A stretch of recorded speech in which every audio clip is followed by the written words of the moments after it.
Halo sahabat pecinta catur, selamat datang kembali di Catur Talk Indonesia. Dan ini adalah salah satu momen brilian, permainan brilian, pertemuan Magnus Carlsen menghadapi Hans Moknaiman pada Speed Chess Championship, di mana setelah sekian lama mereka kembali bertarung, teman-teman. Dan mari kita simak, kita memilih permainan game ketiga pada kontrol waktu 5+1. Magnus Carlsen putih mengawali langkah dengan pion ke C4, memulai dengan pembukaan Inggris. Kuda ke F6 direspon oleh Hans Moknaiman. Kuda ke F3, pion ke E3, pion ke G3 mempersiapkan fianchetto, D5, dan gajah ke G2 sehingga setup di papan dikenal juga dengan Neo Catalan pada English Opening. Gajah ke E7 saat ini mempersiapkan rokade, dan betul saja masing-masing pemain melakukan pengamanan raja, rokade sayap raja. Biasanya dengan pion 2 langkah, yaitu dengan pion ke D4, Magnus Carlsen mempersiapkan pion ke D3, mempersolid pion satu sama lain. Pion ke A5 saat ini mencoba mengambil inisiatif dari sayap menteri. Kuda ke C3 berlanjut pengembangan, dan C6 mempersolid pion satu sama lain. Yang jadi pertanyaan saat ini, bagaimana putih melanjutkan? E4 dimainkan mendobrak sentral, maka kuda ke 6 pengembangan. Pion ke E5 menutup posisi tempo mengancam kuda. Kuda mundur ke D7, langkah inisiatif sebelumnya dari sayap menteri, saat ini Magnus Carlsen memilih dari sayap raja, yaitu pion ke H4. Pion ke B6 dimainkan mempersiapkan juga fianchetto, mungkin ke depan menantang juga diagonal gajah. Benteng ke E1, gajah ke B7, pertukaran pion sentral pun terjadi, dan pion ke D4, dimana dengan simpel untuk menghentikan pion, teman-teman.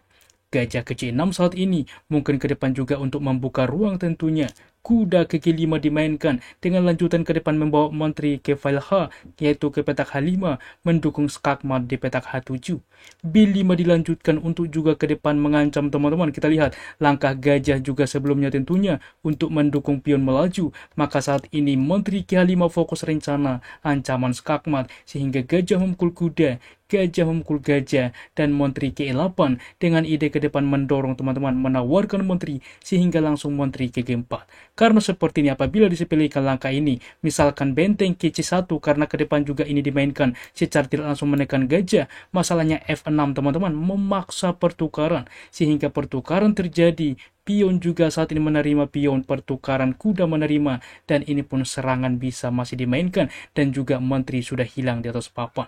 Dan kita kembali, teman-teman, oleh sebab itulah Magnus Carlsen memberikan tekanan. Ia menteri ke G4 langsung juga ke depan dengan ide gajah aktif, mendukung skakmat, pion melaju, pertukaran kualitas ke depan terhadap benteng. Berlanjut dengan raja ke H8 menghindari tentunya, maka benteng baru ke C1 saat ini.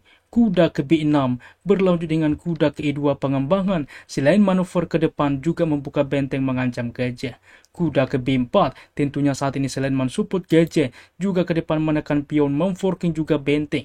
Dan sangat menarik, teman-teman, fokus rencana kuda ke F4 mencegah juga forkingan ke depan, juga memantau manuver ke petak H5, mendukung juga memantau ke depan petak-petak penting seperti F6 dan juga pion G7. Dan saat ini betul saja kuda menerima pion langsung mengancam benteng. Sebelumnya, teman-teman, di dalam posisi bahwa F6 misalkan dimainkan, masalahnya serba salah karena pion menerima pion, pertukaran, gajah akan ke H6 mengancam benteng. Benteng misalkan mengancam menteri, menteri bisa menerima pion. Kita lihat cukup banyak tekanan terhadap pion E6, teman-teman. Pertukaran terjadi, dan ini juga dua kali diancam, pion dipastikan tumbang. Jelas saat ini A3 bahkan mengusir supaya ke depan gajah terancam dua kali. Di sini pun putih lebih baik.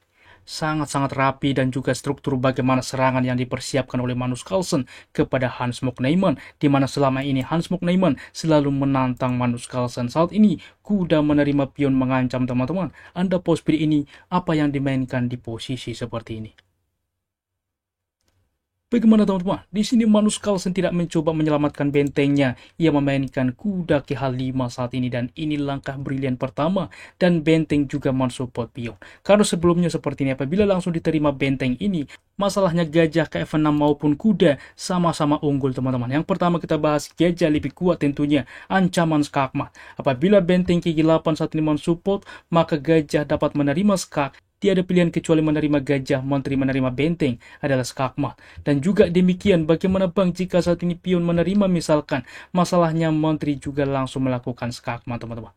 Oke, dan opsi kedua di dalam pos ini bagaimana jika tidak gajah ke F6, melainkan kuda, ini juga unggul teman-teman. Pion misalkan menerima, gajah menerima, ini pun langsung skakmat. Kalau tidak langkah apapun dimainkan teman-teman, kita lihat di sini juga mengancam menteri tentunya sangat-sangat brutal bagaimana serangan yang dimainkan oleh Magnus Carlsen.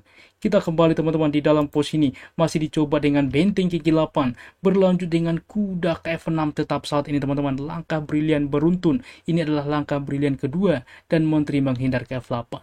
Karena seperti ini apabila diterima lagi-lagi teman-teman, masalahnya ini akan skakmat, gajah menerima, tiada pilihan kecuali benteng menutup, menteri memukul benteng adalah skakmat. Sehingga oleh sebab itulah kita kembali di sini, menteri menghindar ke F8, maka menteri langsung ke H5 mendukung skakmat. Walaupun di dalam pos ini dibahas juga teman-teman, kuda menerima pion H7 adalah pilihan yang sangat menarik.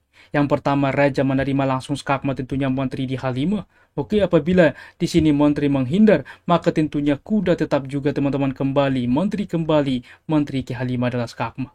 Dan juga teman-teman, selain juga kuda menerima pion H7, benteng menerima gajah C6 juga unggul teman-teman. Tempo mengancam kuda. Di sini kuda berpindah misalkan benteng ke C7, menguasai baris ke-7. Ini ke depan akan kita ulas juga di mana diterima misalkan kuda, gajah menerima, menang signifikan teman-teman dimiliki oleh putih.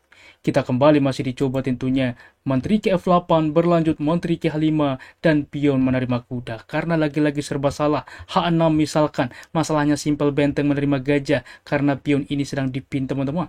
Oke, dan apapun opsi selanjutnya misalkan juga mengancam, menteri mengancam. Di sini menteri dapat menerima pion, melakukan skak, memaksa pertukaran, jelas unggul kualitas dan juga unggul perwira. Kita kembali teman-teman di dalam pos ini masih dicoba tentunya diterima kuda saat ini, maka berlanjut gajah menerima skak, benteng menutup, benteng langsung menerima gajah. Tetapi setelah dimainkan kuda ke C4, di sini juga disadari waktu juga sangat krisis, Hans Mok Naiman menyerah. Karena jelas seperti sebelumnya kita sudah lihatkan sedikit, di mana benteng ke C7 tentunya akan dilanjutkan, menguasai baris ke-7, benteng tidak bisa berpindah, raja berpindah misalkan melepaskan pinan, gajah bisa menerima pion untuk membuka ke depan file E, diterima pengorbanan E6 bisa terjadi, diterima pion, maka benteng saat ini memukul, benteng melakukan skak. Di sini tentunya menteri wajib menerima apabila raja berpindah langsung skak teman-teman. Apabila menteri menerima saat ini yang terjadi, gajah menerima jelas, cukup mudah ke depan, bahkan ancaman skakmat pun tak lepas teman-teman. Inilah kira-kira variasi yang terjadi, tetap juga skakmat di atas papan. Luar biasa bagaimana serangan brilian yang dimainkan oleh Magnus Carlsen mengalahkan Hans Mok Naiman. Dan kita lihat teman-teman pada papan skor, Magnus Carlsen mengalahkan Hans Mok Naiman dengan poin 17,5 versus 12,5. Dan saat ini pun Hans Mok Naiman tentunya mengakui bagaimana kemampuan Magnus Carlsen. Dan adapun tingkat akurasi ulasan permain dari komputer menunjukkan bahwa Magnus Carlsen akurasi 95,9% dengan 2 langkah brilian beruntun teman-teman, dan Hans Mok Naiman 84,1%. Demikian ulasan catur menarik hari ini. Jika suka jangan ragu pencet like teman-teman, yang membuat kami semakin bersemangat lagi di dalam mengupdate konten catur menarik lainnya. Catur Yes Indonesia Jaya, keep sharing and keep loving. Bye bye.